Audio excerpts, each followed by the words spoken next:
Australia panas, serukan nama Jokowi. Ribuan warga Aussie kibarkan bendera merah putih.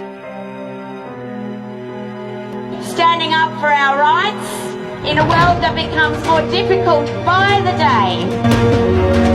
Hence, we used to have short names, and Joko Widodo was wrong for me. And I asked him if you don't mind. We're here to stand for freedom of choice, rights over our bodies, and to fight for our jobs that we've all lost. Our children are the future. They are not guinea pigs. Mwah. Mwah. Why are you selling death? And why do you never speak about pedophilia? We've got all these overseas people coming over here, taking the jobs that our Australians had. The direction that the country is going in, I think it's the wrong way. Mainstream media is lying to the people of Australia every day. I was crying this morning because I couldn't go to my jiu-jitsu.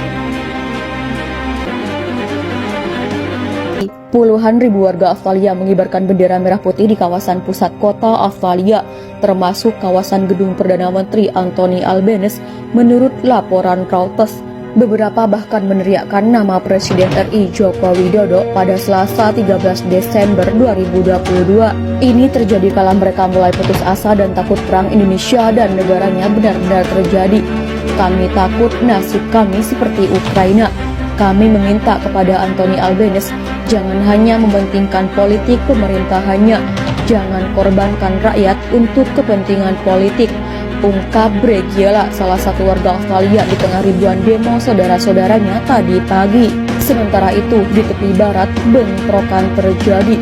Menurut petugas medis setempat, setidaknya 160 warga Australia dilaporkan terluka, di mana 20 diantaranya terkena amukan pihak kepolisian Australia. Di sisi lain, Perdana Menteri PM Anthony Albanese mengatakan, sebagian besar pengunjuk rasa yang bertindak arogan akan kami tangkap, kami tahan dengan batas waktu yang tidak ditentukan. Sayangnya ada minoritas yang datang untuk membakar daerah itu, mencoba menggunakan kekuatan untuk menyulut konflik, ujarnya dalam sebuah pernyataan. Negosiasi harus segera dilakukan dan tidak boleh ada provokasi.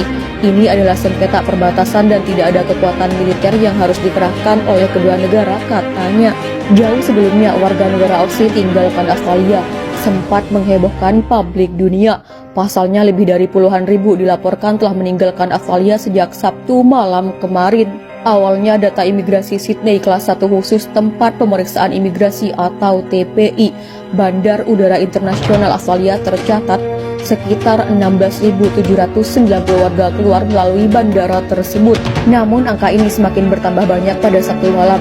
Data bandara per 25 November mencatat setidaknya ada 71.000 warga meninggalkan Australia. Dari total keseluruhan, setidaknya ada 10 besar negara yang warganya banyak meninggalkan Australia, yakni Jepang, Cina, Korea Selatan atau KORSEK, Amerika Serikat atau AS, Prancis, Rusia, Inggris, India, Jerman, Arab Saudi, Belanda, serta warga negara Indonesia.